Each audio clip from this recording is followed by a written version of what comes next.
What's good, YouTube? And welcome to the house. So, we've got brand new cards here leaked. Well, leaked is the wrong term. Actually shown in the commercial in the OCG land. Kind of the marketing where you actually get people talking about the set through media you release. The kind of stuff I wish the TCG would get instead of our TCG exclusives being released at the OCG first. That would be freaking nice. But I digress. We're going to get into those in a second. First, another piece of news not quite on the YGO organization yet, and that is some WCQ participation items as well as the Top Cut Playmat. Starting off with our new dice of the year. We've had the Elemental dice, we've had the Millennium item dice, and now we have actual symbols for the spells and the traps. And I think the traps actually look super clean with that mixed red and purple, and I like the counter trap, I think, the most out of those two. And then we also see continuous spell, continuous trap. I really like the quick play, the equip, and the ritual. I think the quick play and ritual are my two favorite out of all seven. And then field spell. All of these super clean. I think they're good moving forward. Konami's doing a good job of changing it up, making past year's items actually go up in value over time. So I've got to give it to them. Good way to market, good way to give something special for attending that year of dueling, and I appreciate it. The WCQ mat is actually very exciting to me. It is World Chalice lore. It's the end where it's all happy. I assume this is the end. I assume we're not going to put them through another hell arc where everything blows up and you keep losing your loved ones. But I think this is it for the World Chalice monsters.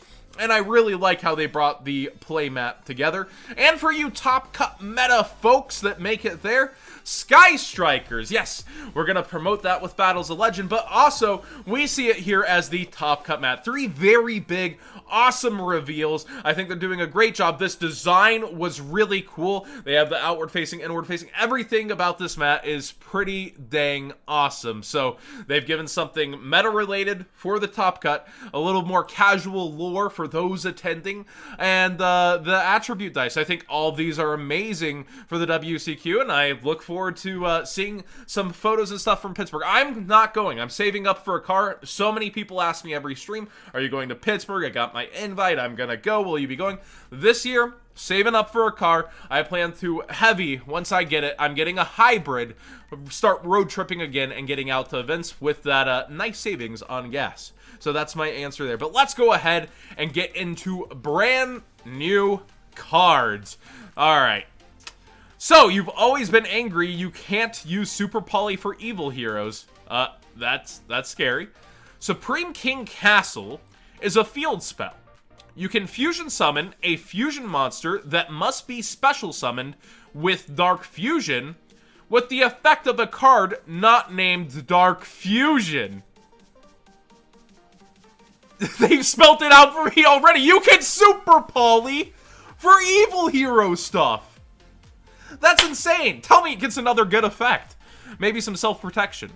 Once per turn, during damage calculation, if your Fiend monster battles an opponent's monster, you can send one evil hero monster from your deck or extra deck to the graveyard. Your battling monster gains attack equal to the sent monster's level times 200. What's the biggest boy evil hero you can send from your extra deck? Or maybe you'll just play extra copies of the useful ones. But still, that's pretty dang good. So you get, in an OTK deck, extra battle advantages with your OTK monsters. They've really built this deck up well, and I think they've done a great job of bringing it into the modern era and actually making it potentially competitive with how Vion heroes work, and we've got our elemental heroes of the modern age. This is good. I think evil heroes will be the chase by far out of this pack, price-wise. The Ultimate Earthbound Immortal. A continuous trap. You can use the first effect of this card's name only once per turn, so it only has one effect. If a normal summon/set Earthbound Immortal monster is on the field, you can target one face-up monster on the field, destroy that monster. Do you really need that? The whole point of these big monsters is they get through everything. I guess OTK, FTK cheese, like, more so OTK cheese, obviously. You're taking care of your opponent's stuff. I don't think that was needed. I think your own effects and your own monsters should be taking care of things. I don't think that's a great card. Perform Puppet Perform a PAL. Wink. Continuous spell. You can use each effect among the first and second effects with this card's name only once per turn. You can banish one Gimmick puppet monster that has a level from your graveyard, so no Xyz or anything. Until the end of this turn, the level of all monsters you control become the banished monster's level. So it basically helps your 4s become 8s even easier. If a face-up Gimmick puppet monster or monsters you control is destroyed by battle or your opponent's card effect and sent to the graveyard, you can target one of your banished Gimmick puppet monsters, special summon it. So basically, free recursion out of the continuous spell that has a good first effect. It's a decent piece of support that just helps them do what they need to do to get to the Xyzing a lot easier. Xyz. And then we've got Predator Planning, Predaplanting. So yeah, Predaplanting. Normal trap. You can use each of among the first and second effects of this card's name only once per turn. So hard once per turn on all effects.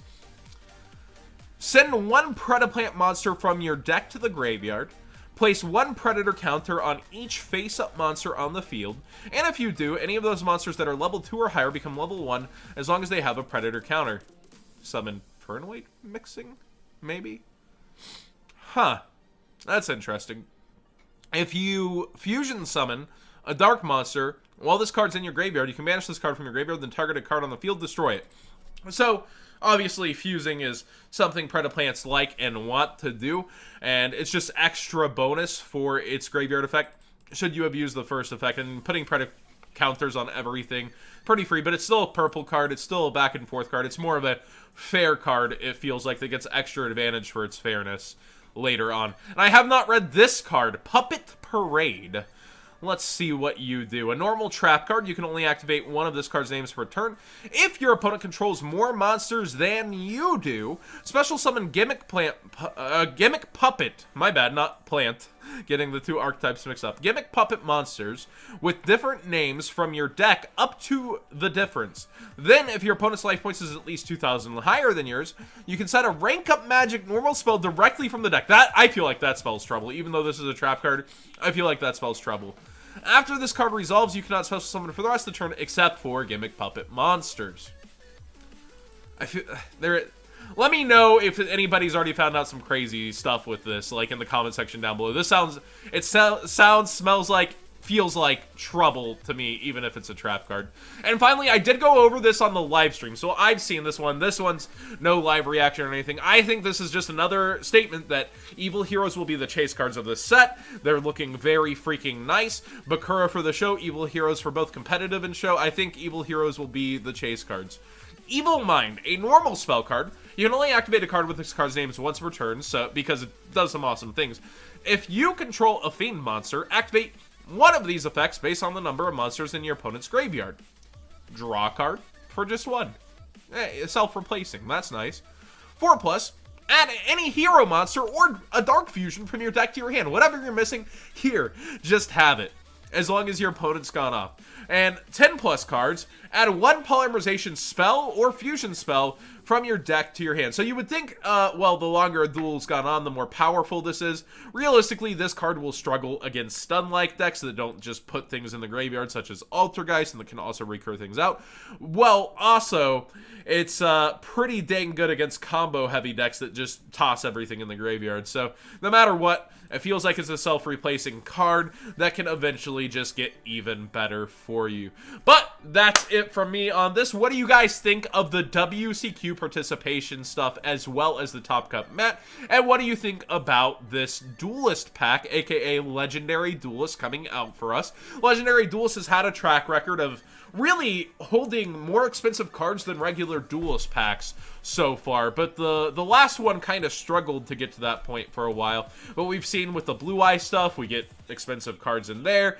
We've seen, especially with the Pegasus Duelist pack, just tons of expensive stuff. And even the Joey one, it just has this history of creating expensive cards that don't really have reprints on the horizon easily. So I'd like to hear from you guys and what you think about that with the Legendary Duelist and these cards, and what you'll be hunting and getting out of here. Like, for me, it's hands down Evil Heroes. Like it, but the casual in me also likes the Bakura stuff. I know all of these archetypes seem loved. I've heard people actually excited about the Predaplants, and besides, you know, Scorpio and Cobra, any Predaplant duelist is probably gonna hate me for this. That's what I know you guys for. I know you guys from those being used in the meta.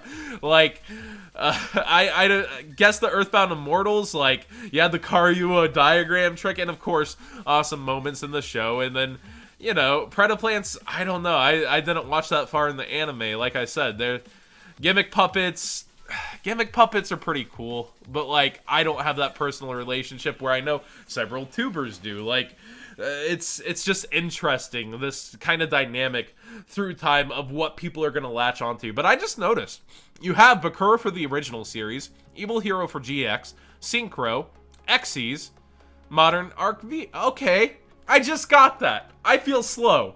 After doing all this news, ... I just got the T-Chair of Yu-Gi-Oh! Thank you so much for watching. Subscribe if you enjoyed the conversation. Give this video a thumbs up if you enjoyed Slow John today. And seriously, I want to hear what you have to say. Thanks for watching, everyone.